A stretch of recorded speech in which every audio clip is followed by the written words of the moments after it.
Good afternoon. I'm Les Linebarger, Executive Director of Communications for Nacogdoches ISD. This is a special meeting of the NISD Board of Trustees conducted remotely using the Zoom app.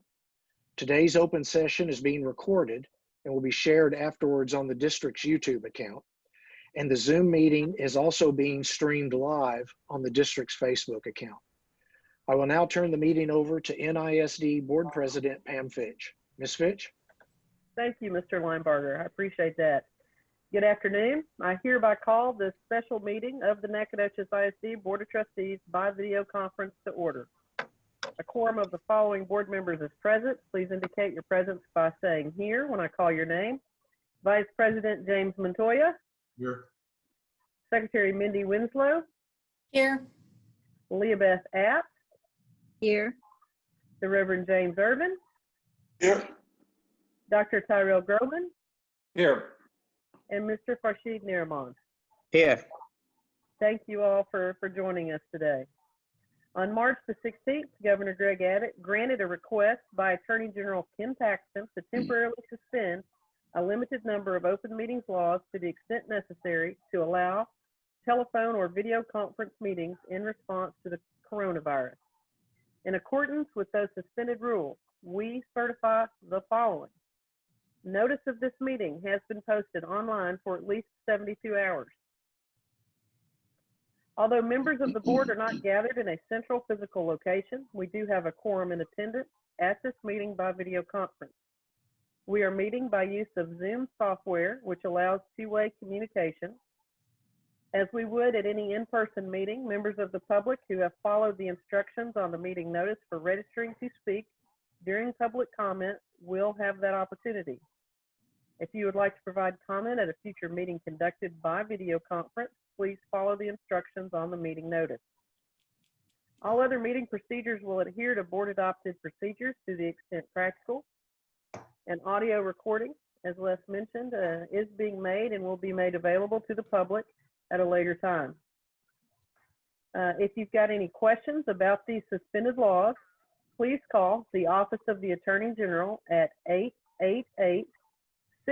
888-672-6787 or by email at toma@aog.tex.gov. Texas. All right, we're going to move to the first item on our agenda today, which is public comment. We did have one person register to speak to us today. The time limit for this public comment is 3 minutes for addressing the board, and Mr. Michael Martin will keep time for us today. And I'll remind everyone that according to our board policy, this is a special meeting, so all public comment is required to be related to an item on our agenda today, which we have one, which is the consideration of operational connectivity interlocal acquisition agreement. And our first speaker today is Kendal Rabine. Are you with us, Kendal? Yes, can you hear me? Yes, ma'am. Okay. You've got the floor. Okay, thank you. Okay. Dr. Trujillo, President Fitch, and Board of Trustees. My name is Kendal Rabine, and my husband and I are former teachers for NAC ISD. We are still community members and speak to advocate for former colleagues and students as school begins reopening. The board is discussing the purchase of technology and internet access. My understanding from the last board meeting and press release is that NAC ISD plans to be virtual for the first 4 weeks. I have friends and neighbors who are employees of the district, and while speaking with them, I wonder what virtual learning for the first few weeks will look like. The plan proposed was a slow reopening with mostly virtual instruction, but employees are being told that in some cases, multiple grade levels and siblings will all be returning the first week. If we are purchasing technology supports, we should utilize them for student and staff safety until cases decrease in our community. With technology supports and community safety in mind, I would like to propose the following considerations to the district. 1, significantly reduce class sizes to allow social distancing. NAC ISD is purchasing technology to support kids at home, which can assist with limiting class sizes. 2, Slowly phase in students, allowing only a few students per class each week. The district can utilize the purchased technology to support the kids at home. 3, allow virtual teachers to teach from home when possible. The district is purchasing staff computers and learning management systems, so we should use them to limit staff numbers on campus. 4, allow staff to participate in pre-service professional development remotely when possible. The district has purchased computers for teachers, and they should be used for virtual PD, reducing exposure before students return. 5, daily screen every student by taking temperatures before allowing them on campus. And last, require all students, staff, and administrators to wear face masks. The state has provided PPE, and the district should use it for this purpose. The Employee Code of Conduct states, the educator shall not intentionally, knowingly, or recklessly treat a student or minor in a manner that adversely affects or endangers the learning, physical health, mental health, or safety of the student or minor. As plans for reopening schools stand, teachers will be asked by the district to knowingly endanger students. Thank you for your time and consideration. I hope our district and campus leaders will work to ensure safer practices to protect our students and our community. Thank you. Thank you, Kendall. We appreciate you being with us today. All right, now we'll move to item 3, our action agenda. We have one item on the agenda today. That is the consideration of Operations Connectivity Interlocal Acquisition Agreement with Region 4 Education Service Center for technology purposes. Mr. Martin. Thank you, President Fitch, members of the board, Dr. Trujillo. I'm here to present for you all consideration of Operation Connectivity, an interlocal agreement between Nacogdoches Independent School District and Region 4 Service Center. The state has received basically an agreement with TEA to be the fiscal agent for a bulk purchasing program to purchase technology, equipment, and services for districts across the state of Texas.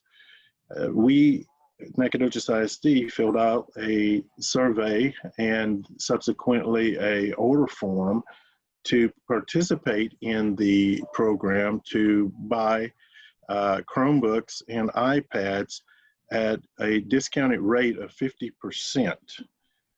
This program is designed for mainly the economically disadvantaged students. However, we can take advantage of some of the other items listed on the proposal. What we're requesting in this bulk order is about 400 hotspots from AT&T and 100 hotspots from Verizon, about 1,615 iPads, and 3,429 Chromebooks through this project. I will inform the board, however, that this is not all the needs that we have, but only the ones that are covered under the Operation Connectivity project. Other programs, other things that we need, or things such as things that are going to help us protect our investment, such as covers for our iPads, covers for the Chromebooks, bags for those items. Those things are not covered under this Operation Connectivity program. We also need programs that will protect our students from online predators and keep us in compliance with the Children's Internet Protection Act. So our students are expected to take these devices off-site, which they're protected as long as they're here on any of the Nacogdoches ISD sites. However, once they take these devices home or to some of our community partners and get on their Wi-Fi, we also need them to be protected in those places as well. So there will be some other expenses, including we're looking at our network infrastructure. We added the 600 laptop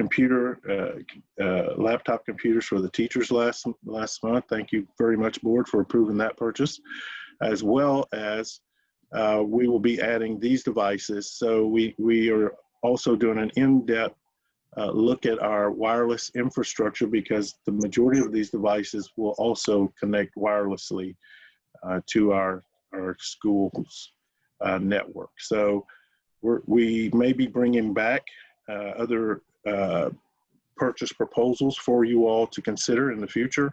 I just wanted to let you know that before you made your decision today with regards to approving the Operation Connectivity interlocal agreement. Be happy to answer any questions you may have. Mr. Martin, my question, in purchasing these items, how does the warranty, will it affect the warranty since we're getting them at 50%? I mean, will we get a 1-year warranty, 2-year warranty, 5-year warranty? What kind of warranty will we get on these devices? Thank you for your question, Mr. Montoya. That is a great question. We originally, we will get a 1-year warranty on the devices. And what we are proposing, and one of those costs that we're talking about coming back to you all about at another meeting, is purchasing an extended warranty on at least the iPads. We'd like to propose an extended 4-year warranty on those iPad devices, which would also include any type of damage to those devices, such as cracked screens, battery life, or chargers being lost, those kind of things. So those are the types of, I call peripherals, that we're going to come back to you all and ask for your approval later.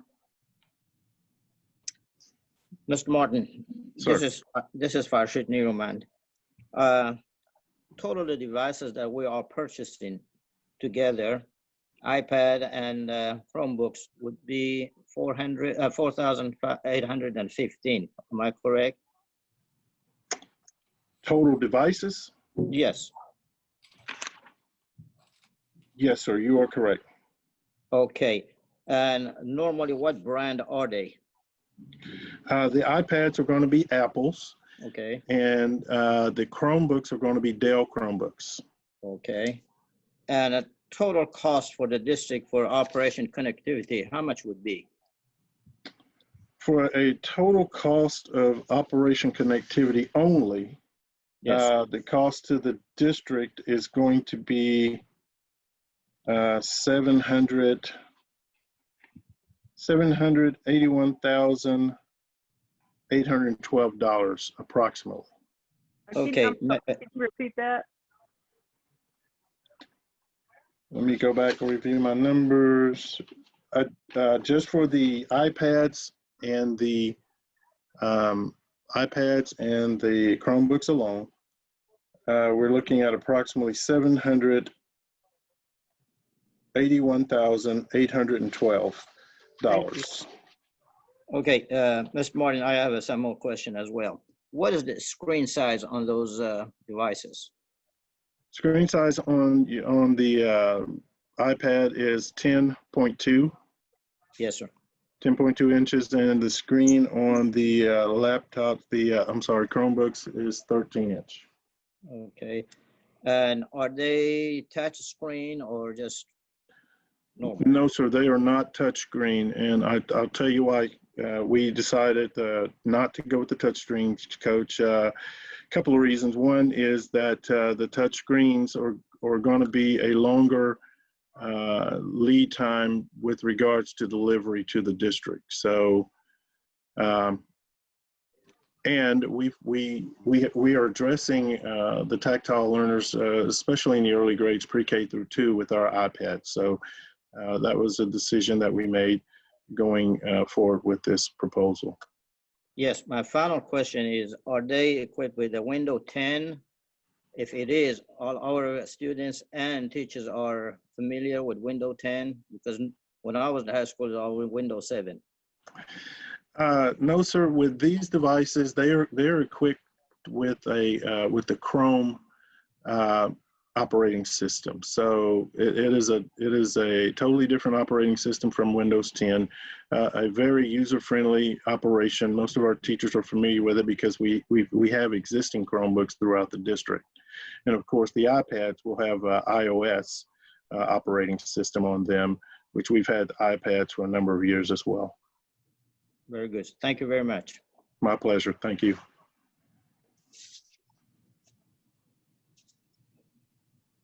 Any other questions? Yes, All right. Dr. Groman. Yes. I wanted to know the devices that we're buying, this is just for the 80%, or this is all the devices we're buying? This is for mainly the 80%, Dr. Groman. We have devices, Chromebooks, that, no, it will cover all of the iPads, will cover our students pre-K through 2. We feel pretty comfortable about that.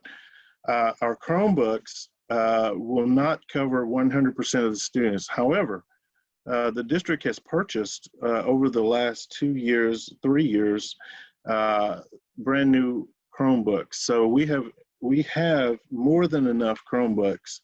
Once we get this order completed, we will have more than enough Chromebooks, and many of them we ordered in the 2019-2020 school year, many of which have not even been used. They've just been set up. Okay, so this is the total price, the initial total price for all the devices. And we were talking about what was the number of hotspots that we're going to buy, and what's the total cost on the hotspots? Okay, I made a mistake earlier. That total was for the hotspots and the devices. Oh, good. Okay, so yeah, that total was for our hotspots, the Chromebooks, and the iPads. Okay, and how many hotspots you have? You have AT&T and Verizon. How many total? Yes, sir. Total hotspots of AT&T, we have 400.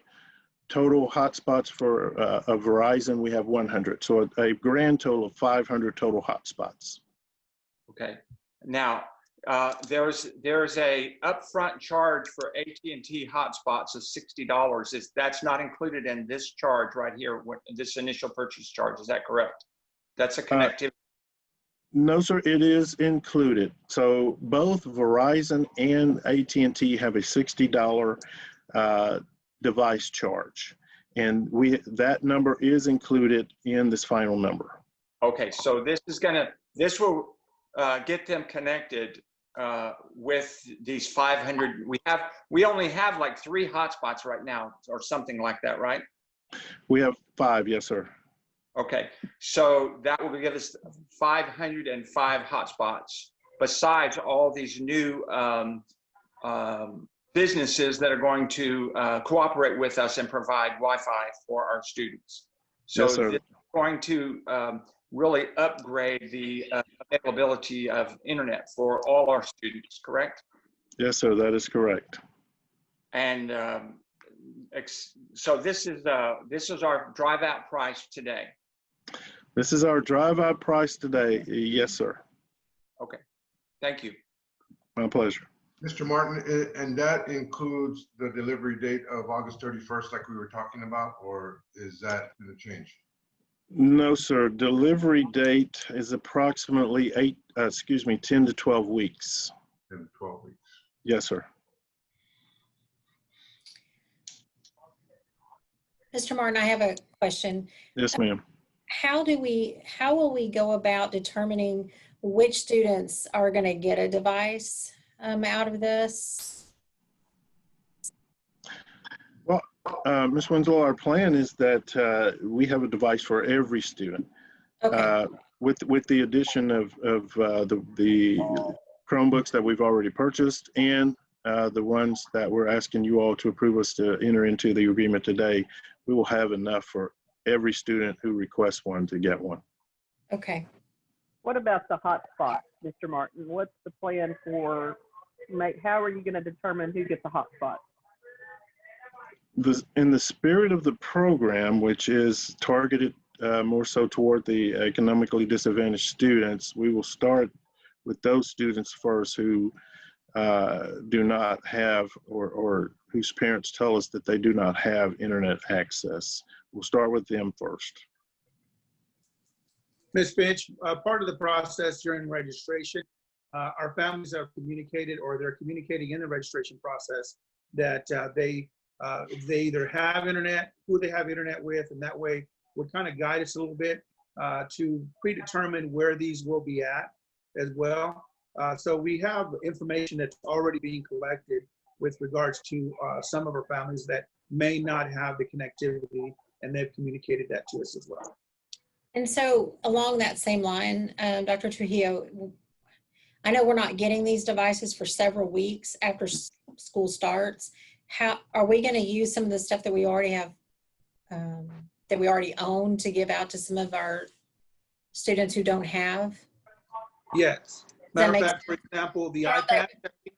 Yes, the iPads that we have iPads currently. Remember, we've made a commitment to replace all the iPads. We can continue to use the devices that we do have, for instance, with our iPads, at least until the iPads do arrive, and then we'll have the opportunity to use those devices.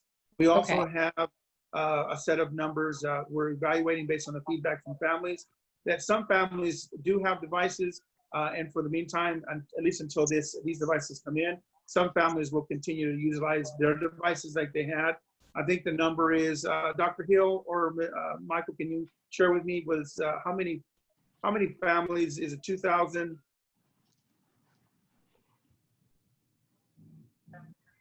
And Ms. Morris, I know you're on here. I believe it was 2,585. Yeah, we would have 2,085 families that would have to, and then we know we have at least that many families that have a device, and we would be very strategic in making sure those folks that have access can utilize those. Our goal is that we provide our families with the support, so that they've got 3 kids in a house, so they're not having to share a device. They will, all 3. You'll have one child with an iPad, and 2 others would get their Chromebooks, and they would be able to do their work from school, for school. Okay, that was just one of the questions I've been seeing asked, is exactly that. What about the kids who don't have it? Going to be virtual initially? So thank you for addressing that. I appreciate that. Dr. Groman, I have another question for Mr. Martin. The insurance, when I was looking through our materials, it said on-site warranty for the Chromebooks. So does that mean with the initial purchase, there's no warranty outside the classrooms? They have to be in school, or we're buying something that overlaps that first year warranty that will cover them anywhere? Our goal, and again, that's one of those expenses we're going to plan to come back to you all with, is to ask for some additional warranty on these devices.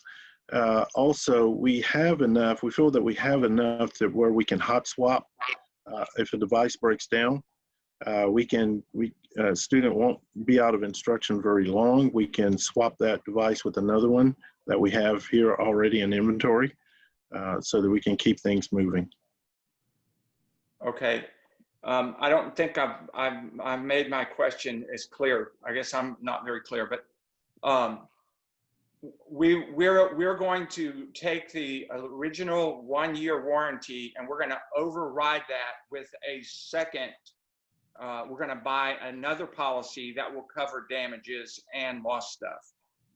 Is that, yes, sir. That what I'm understanding? So basically, we're not going to use the on-site what it says in the literature that you gave us. That's not going to be used. We're going to override that with a different purchase of insurance. Well, Dr. Gorman, it actually works in conjunction with one another. So the first year, they will take care of that. It's those years subsequently after that we're going to ask for more warranty on. So to answer your question, I believe, yes, we are going to take advantage of the first year's warranty. And then that's what I wanted to know, really. Okay.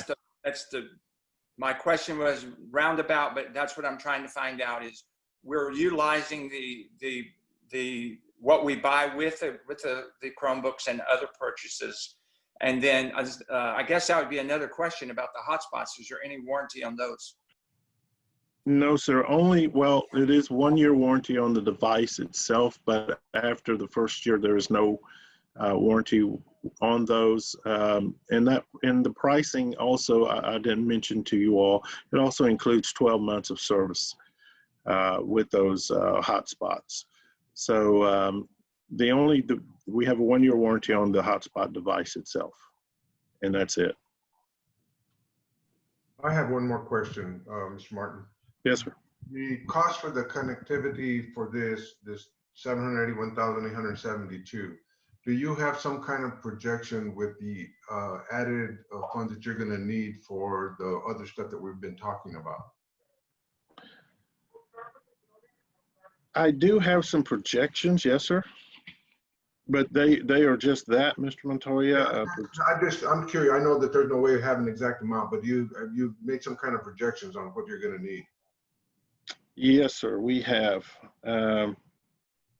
We're going to need, let me see if I can find my figures here. We're going to need an additional, and this is an approximate number. Please don't hold me to this later on down the road, but we're going to need an approximate $400,000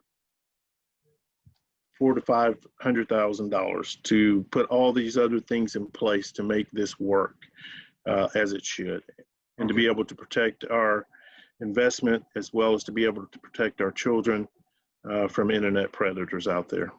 Okay, thank you. Mr. Montoya, one of the added things that's right now is not being determined, it's being determined, but we can't really know, is when the hotspots that we have, or excuse me, the touch points that we have on campuses. The current system that we have, remember now we have teachers with devices and we have students with devices, and each one of the classroom are equipped with a wireless access point. So we will need to evaluate the wireless access points that are at the various campuses and may need to expand those. And that's why when we look at the heat map and see what that is able to provide, we may have, that's an added cost that we won't know until we get the devices in there with it. So just give you an idea where the variable is. Okay, thank you. I'm sorry. Go ahead. No, sir. I was going to ask Dr. Truhill a good educated estimate. Are we increased number of students, or decrease, or where we are? I know it's very difficult to say at this time, but just a guess. You're talking about enrollment? Yes, sir. Well, because we're doing online enrollment, that's kind of a very, very variable. First time we've done the online enrollment. So we've got a pretty good participation when it comes to what we have going on the online enrollment. I actually think that we're on target with what we have. Now, the variable thing is because we're opting to begin later and some of our districts are going ahead and starting early, those families that do want their kids in school, they may be opting to go someplace else. So we're shooting based on the purchases that we have, that we're submitting. It's based on the enrollment of our numbers that we had last year. Yes, sir. Thank you. Dr. Groff, got one more question for Mr. Martin. When this is looks quite expensive, but let's look at this with a great positivity. We're getting help. If we weren't getting help from the state on these Chromebooks, what would have been the total cost for what we're buying? Total cost for what we're buying without help from the state would have been about $2.5 million. Wow. Okay, that puts it into very good light for us that this is an expensive step, but this is a necessary step. And thank goodness, because of COVID, we have funds available for us to utilize and modernize our technology and devices. And so I'm very thankful that. Thank you for what you've done working with us. Dr. Gorman, thanks for having COVID. Board, I wanted to thank you all for convening so quickly, because this is a very time-sensitive process that TEA as well as Region 4 has put on us. If we don't have an approval and our order processed by Friday, then it's all bets off. The deal is off. So it is very time-sensitive, and I appreciate you all convening today to consider this proposal. I have just one more question that I'm getting from some folks. As far as where the hotspots will be, do we have a commitment from our community partners on who's willing to do that? Have we made contact with our daycare centers who have after school daycare to be sure those get the devices so that those kids can do their homework? We're continuing to work through the partnerships with the community. Matter of fact, Les has been working with that constantly. And so every day we're excited that more folks are jumping in that partnership with us. When the devices come in, our priority is going to be the families that don't have the connectivity that's there. But we're also reaching out to our partners with regards to the Ministry Alliance. We have some of our churches that are there. We have municipalities. So we're extending our arms out to the whole community to see if we can kind of wrap ourselves around each other to support. So we're absolutely going to be looking at those. And we can't really say specifically which daycares or where the students will be at, but we're also reaching out to our community partners and the businesses throughout and that's ongoing as we are speaking. So if they want to be one, do they need to contact you? The contact that we have is with Les, and he and his staff is actually working through that process right now. And we're excited with the steps that he's already taken place. Okay. I would anticipate that the hotspots, I think I heard you say, would go to families first. I would assume that if it's a for-profit business in our community, that we're gearing up to partner with them, but we wouldn't be providing them equipment, correct? No, correct. And Ms. Finch and I, we're also partnering, trying to reach out and getting in partnership with the city because there are also funds that are there. And the commissioner has asked us to reach out in partnership with the city because they are also getting SHARS funds and funds that are there. So we're going to be reaching out also and partner up with the city to see if there's anything that the city can do to assist us with the connectivity as we're looking out to our community. It's going to benefit everyone as we go through this process. So. To be clear, I want to make sure that we're all on the same page here of what my expectation is and what you guys are saying. And that is, once we make this purchase, we will have devices for one-to-one with our students. Yes. All students.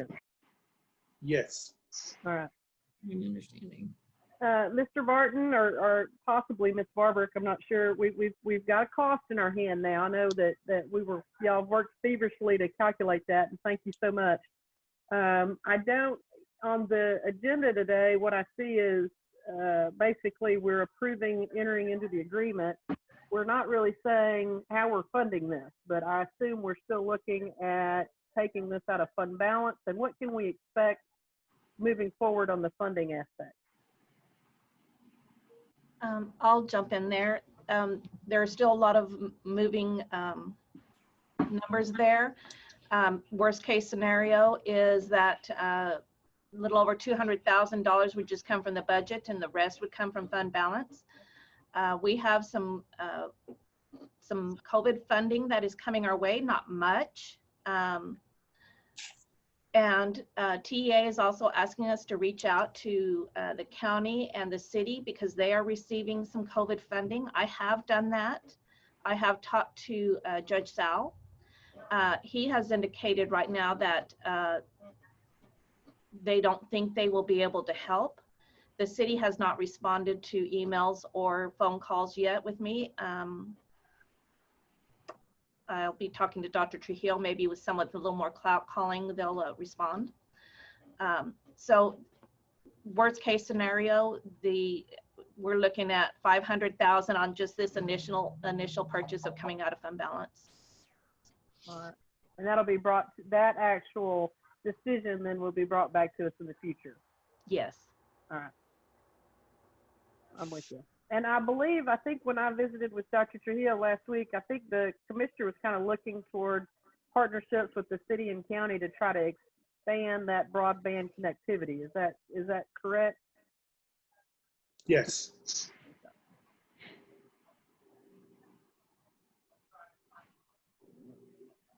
Ms. Barbarick, just for clarity, Yes. if we approve this, wouldn't that automatically obligate us financially? Yes, it would. I thought I would just Yes, and want that's clarity because Pam was asking about coming back to us, but with the budget amendment, I believe, is what we're talking about. okay, yeah. Dr. Groman, Ms. Barbarick, have you ever worked with the Bright Foundation? Have we ever contacted them and requested help from them? I have not. Where are they located out of? Really? They're here in Neck. Okay. They're here in Nacogdoches. Okay.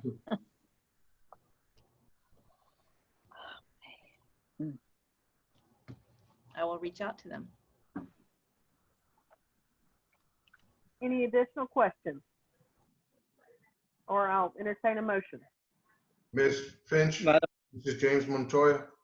I'd like to move that the board approve and enter into the Operation Connectivity Interlocal Acquisition Agreement and authorize the superintendent and other appropriate district personnel to take all necessary actions under such agreements.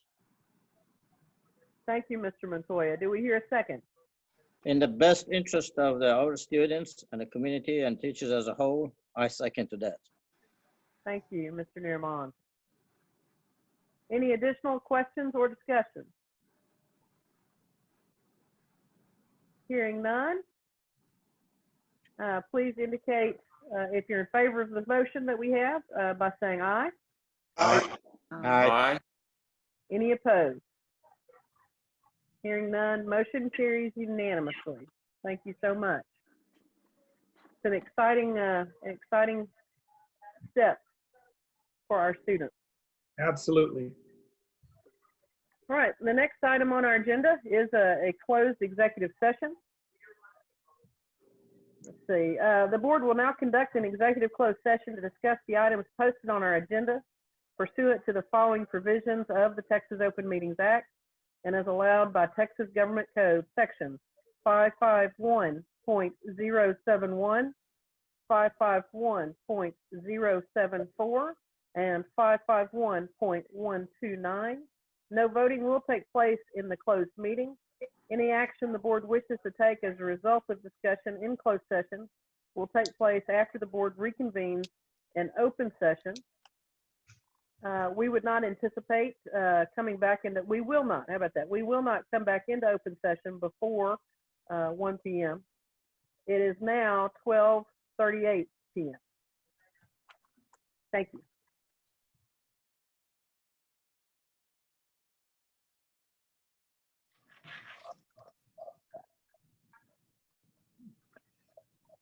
All right, let's get the forum of our board members back together. So I'm going to reopen, call us back from executive session. I'll show a time of 1:28 p.m. We're now returning to open meeting.